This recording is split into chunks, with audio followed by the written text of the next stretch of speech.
रात में शरीफ पर है, इन्हें आप सुनेंगे इंशाल्लाह, सुनते रहते हैं। मैं शेर मुकम्मल करूं कि दरो दीवार पर कागज रगड़कर नात लिखनी है, मेरे आका तेरी जाली पकड़कर नात लिखनी है, नबी का नाम सुनते ही ये सब कुछ मांग बैठेगी, तमाम ख्वाहिश को सीने में जकड़कर नात लिखनी है। अभी तो कुर्सियों से मरहबा की दात लेनी है, अभी तो नजदियों से लड़ झगड़कर नात लिखनी है। हजरात तैयार है आप हजरात? मुझे लगता है कि आपको ऐसे सुना करके नहीं बल्कि एक मुनफरिद अंदाज में उनका इस्तेमाल करना है, जो कम महफिलों में शोरा का इस्तेमाल होता है। मैं चाहूंगा उस लहजे में चलने के बाद कुछ मामला ऐसा हुआ कि जगह खाली हो गई, ऐसे माहौल में किसी शायर को पेश कर देना ये अच्छा, एक अच्छे नाज़िम की पहचान नहीं रह गई है, एक अच्छे सामईन की भी पहचान नहीं रह गई है। अगर आप मुझे अपना एहसास का अपने एहसास के तर्जुमान आप मुझे समझते हैं तो मैं चाहूंगा कि जैसा कहा जाए वैसा कर लेना चाहिए। ये आपकी कदर नमाजी है। अगर चाहते ये है कि मैं जिस अंदाज में इस्तेमाल अलहाज मुबारक हुसैन मुबारक करने जा रहा हूँ, क्या आप राजी है? तैयार है आप हज़रात? तैयार है? तैयार है तो जोर से मतलब बोल दीजिए सुभान अल्लाह, और अपनी जगह से सब लोग खड़े हो जाए, इसलिए कि उनका इस्तेमाल हम लोग नारा सिर्फ लगा के नहीं बल्कि नारा की आवाज भी बुलंद होगी और हम लोग खड़े भी रहेंगे। सब लोग खड़े हो जाए, उनका इस्तेमाल इस नारे से कर लिया जाएगा।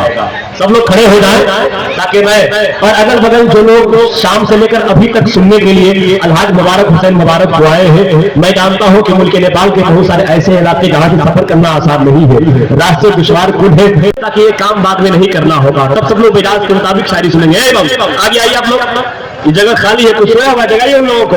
बताइए इतने अच्छे शोरा को बुलाया गया और उस वक्त खतीब आज़म हिंदुस्तान अल्लामा शहादत हुसैन मोहम्मद शरीफ पर बैठे हुए हैं। अल्लामा गुलाम रब्बानी मस्कर इलाहाबादी की आमद होने वाली है, वो तशरीफ लाएंगे। मैं चाहूंगा आपका मिजाज जैसा रहेगा। कल हलखोरी में तकरीर सुनी है, किसी ने कहा कि अल्लामा गुलाम रब्बानी मस्कर इलाहाबादी ने कहा कि कल मेरी तकरीर सरजमीन इंदरवा टोल बिहारी में होगी, लोग वहां से चले आए यहाँ सुनने के लिए, मिजाज नहीं बनने के बिना पर। ऐसा न हो कि यहाँ से कहते कि मैं कहीं और जाऊंगा, वहां लोग सुनने चले जाए, इसलिए आप मिजाज बना के रखिए कि हमें तकरीर आज यही सुना दीजिए, है ना? कि सब लोग चाहते हैं कि यही सुन लें, तो मेरा इरादा है कि आप लोग शामिल हो जाए। बहुत देर से मैं कह रहा हूं कि आप लोग चले, जगह बहुत खाली है, तसव्वुर न करें, इस्तेमाल कर लिया जाए, वक्त बहुत कम है। सब लोग दोनों हाथ लहरा दे और मेरे नारे का जवाब दे देना,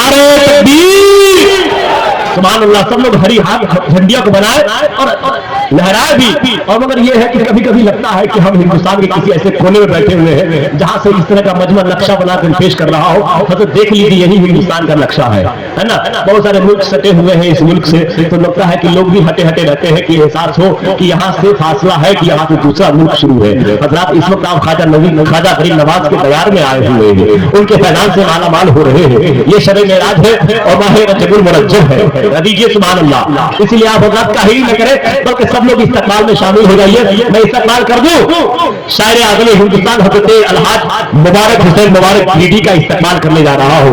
दोनों हाथ लहराते नारे के जवाब दीजिए, नारे तकबीर, नारे रिसालत, फैज़ाने ताजुल शरिया कॉन्फ्रेंस, फैज़ाने ताजुल शरिया कॉन्फ्रेंस, शायर आज़म हिंदुस्तान हज़रत मुबारक हुसैन मुबारक, नारे तकबीर, नारे रिसालत। बैठ जाए हजरात। इस शेर के साथ मैं उन्हें पेश कर रहा हूं कि चक्कर क्यों काटूं हज कमेटी के या कोर्ट के।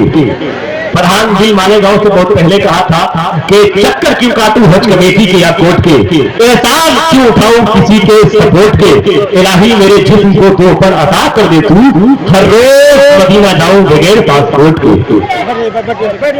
कैसे उसे भूल जाऊं